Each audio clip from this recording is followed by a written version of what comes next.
It's Seeker Time. Halo Family Seeker, kali ini kita bakal bahas satu ikon K-pop legendaris yang punya kisah hidup penuh warna. Namanya Lee Hyori. Siapa sih yang nggak kenal Lee Hyori? Hmm. Dia adalah mantan member girl group generasi pertama yang namanya VinKL. Dan grup ini sukses banget di tahun 90-an akhir sampai awal 2000-an. Betul.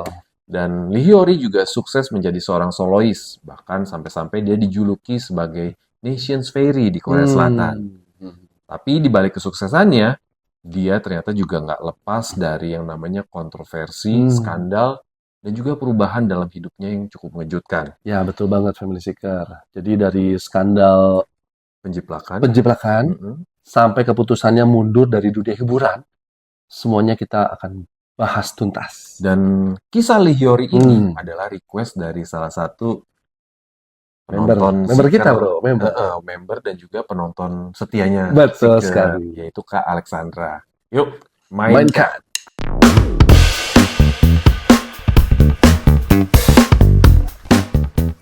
Lee Hyori lahir pada tanggal 10 Mei 1979 di Chongwon, Provinsi Chungcheong, Utara Korea Selatan.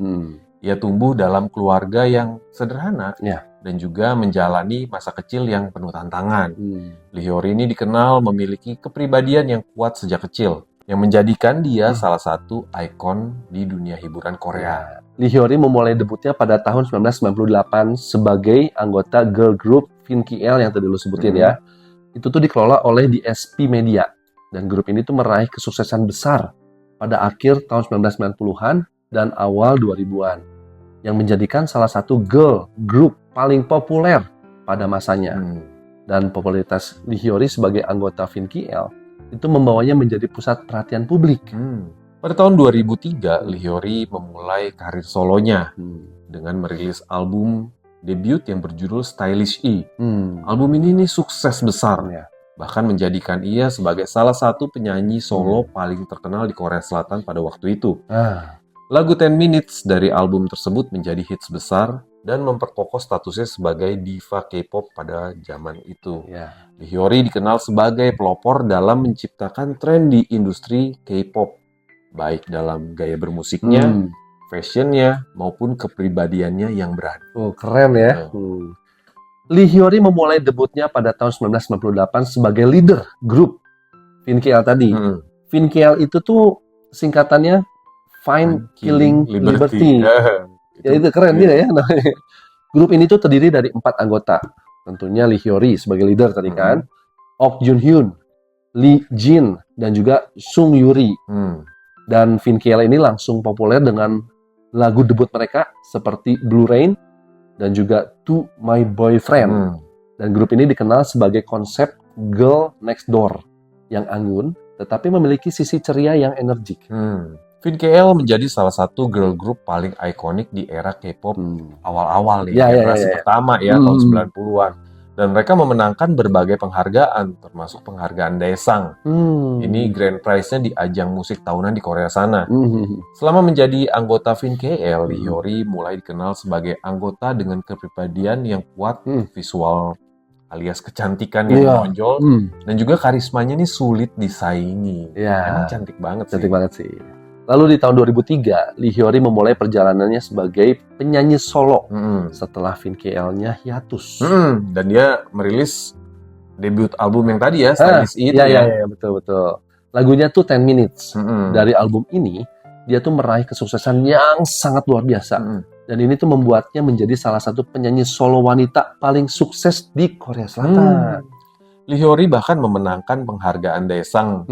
Tapi yang ini versi solonya nih, benar. yaitu Golden Disc Award dan juga Mnet Music Video Awards. Dan ini merupakan pencapaian besar untuk seorang artis solo.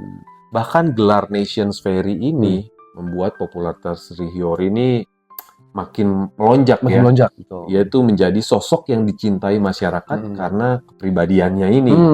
Dan dia tuh memang sosoknya terlihat percaya diri banget dan apa adanya. Gelar Nation's Fairy itu diberikan pada Lee Hyori ketika ia menjadi pembawa acara variety show populer yang namanya Happy Together dan juga Family Outing. Nggak sampai di situ aja, Lee Hyori ini juga menjadi wajah alias brand ambassador dari berbagai brand-brand terkenal. Mulai dari kosmetik, pakaian, hingga minuman. Dan dia tuh menjelma menjadi seorang trendsetter. Baik dalam style fashionnya, dan juga dia tuh ditiru oleh banyak remaja dan juga wanita muda di Korea Selatan. Untuk modenya dia ya? Iya, karena emang keren sih. Iya. Tampilannya cantik tapi sederhana gitu. Iya, betul. Dan menurut gua waktu itu eranya belum terlalu banyak pulasan atau oplas. Di tahun 2010-nya, Lee Hyori merilis album keempatnya, It's Logic namanya. Meskipun album ini mendapat perhatian besar, kontroversi muncul dari beberapa lagu yang dituduh menjiplak karya artis luar, bro, artis asing lah gitu ya. Dan hal itu sempat membuat karirnya Lee Hyori terganggu. Dan dia memilih untuk hiatus sementara dari dunia hiburan. Setelah urusan kontroversi ini agak reda, Lee Hyori ini akhirnya memutuskan kembali dengan pendekatan yang lebih mature ya. Karena di tahun 2013 dia comeback dan merilis album yang judulnya Monochrome.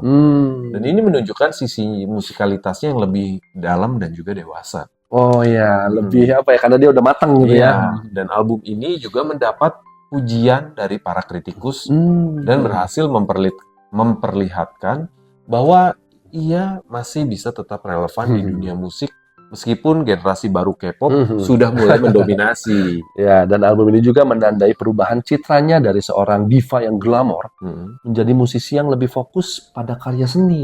Jadi lebih berbobot karyanya. Lee Hyori ini kan dikenal sebagai sosok cewek independen dan sempat banyak dikait-kaitkan dengan beberapa pria terkenal nih.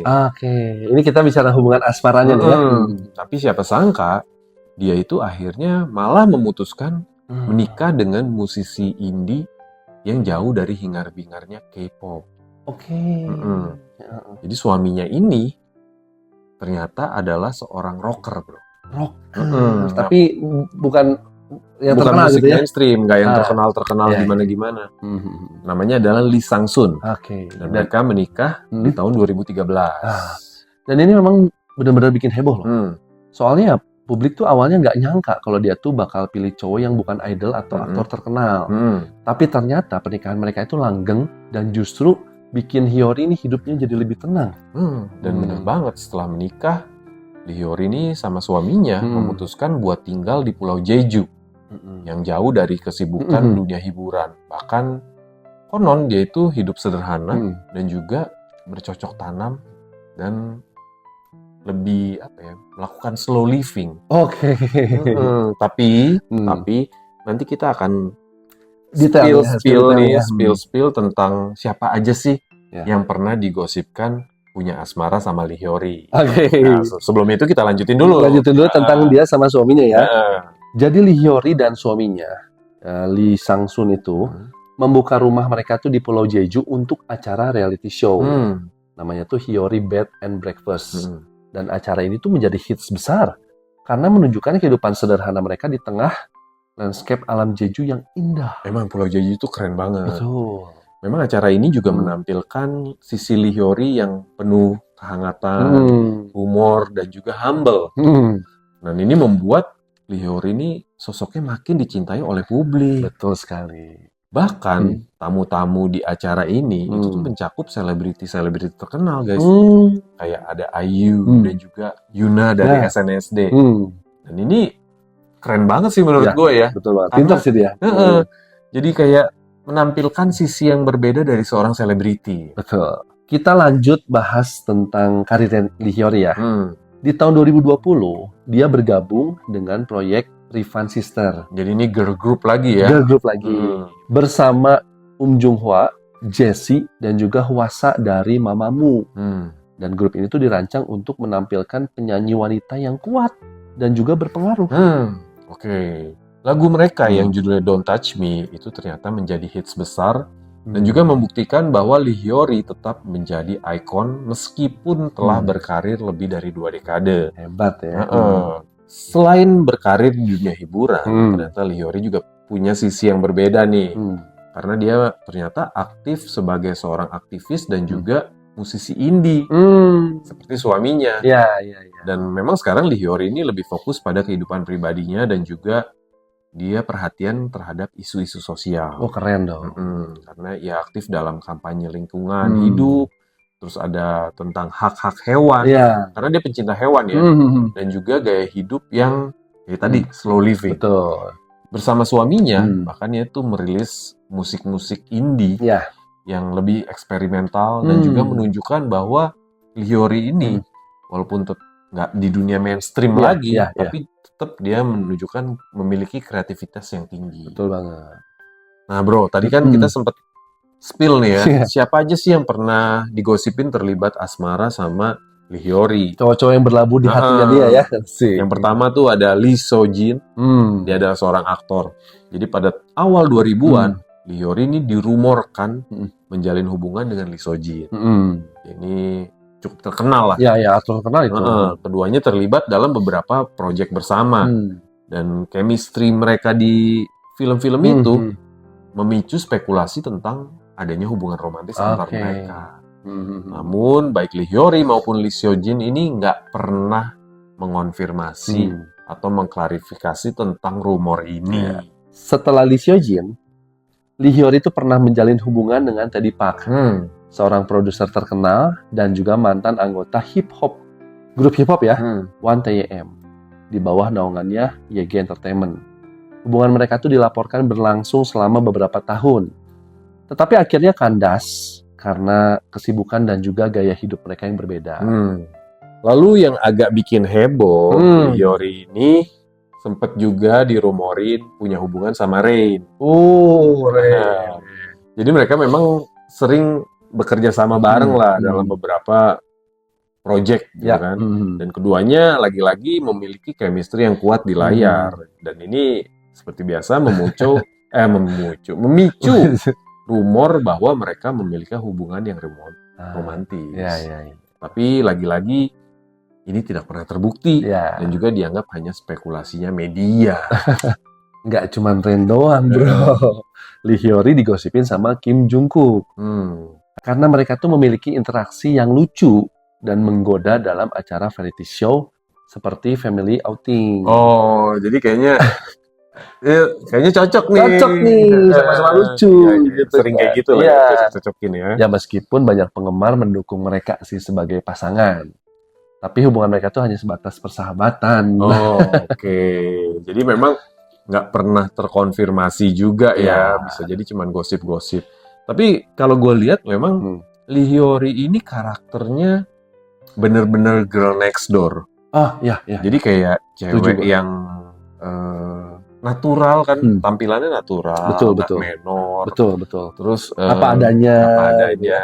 Jadi memang wajar kalau dia sebenarnya nggak cocok sama cowok-cowok yang terlalu terkenal ini. Iya sih. Makanya dia lebih cocok sama orang balik layar. Jodohnya tuh memang harus seperti itu ya. Jadi dia lebih, kalau gue lihatnya lebih kayak orangnya yang cocok slow living, sama yang hipster. Betul. Jadi nggak cocok sama yang wah-wah dia. Betul. Setelah beberapa dekade menjalani karirnya sebagai seorang entertainer atau di dunia hiburan, popularitas Lee Hyori ini memang sempat menurun karena munculnya idola-idola baru di K-pop. Ya wajar lah ya. Wajar. Gantian ya kan. Namun kalau kita lihat bersama, Lee Hyori ini bisa comeback. Keren ini. Dan juga bangkit melalui acara-acara televisinya dan juga musik-musiknya yang baru yang lebih dewasa ya, yang tadi kita sempat spill.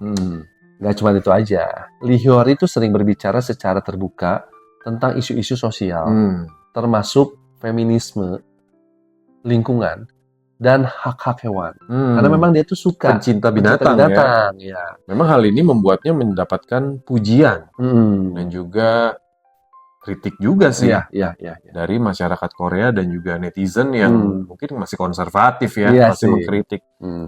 Lee Hyori juga dianggap sebagai ikon di dunia hiburan Korea Selatan. Iya, betul. Karena hanya dikenal sebagai seorang yang cantik, sebagai penyanyi, tapi dia juga memiliki bakat yang kuat di musik. Betul. Tapi dia juga dikenal sebagai orang yang memiliki keberanian luar biasa ya. Karena dia sering menentang lah, lebih tepatnya norma-norma sosial. Karena dia membela sesuatu yang dia percaya itu adalah yang benar. Ya, gitu kan. setuju. Kalau menurut gue sih, Lee Hyori ini sangat luar biasa ya, bisa menjadi panutan untuk artis-artis baru nih. Ya, artis-artis yang junior-junior ini supaya dia harus bisa lebih apa ya, lebih bener lah dalam berkarir. Betul. Ya. Kalau gue yakin sih Lee Hyori ini karirnya nggak sampai sini aja nih. Kita berharap dia masih tetap berkarya dan juga eksis di dunia hiburan. Apakah itu melalui musik ataukah dari acara variety show. Yang penting masih bisa tetap menghibur lah ya. Betul.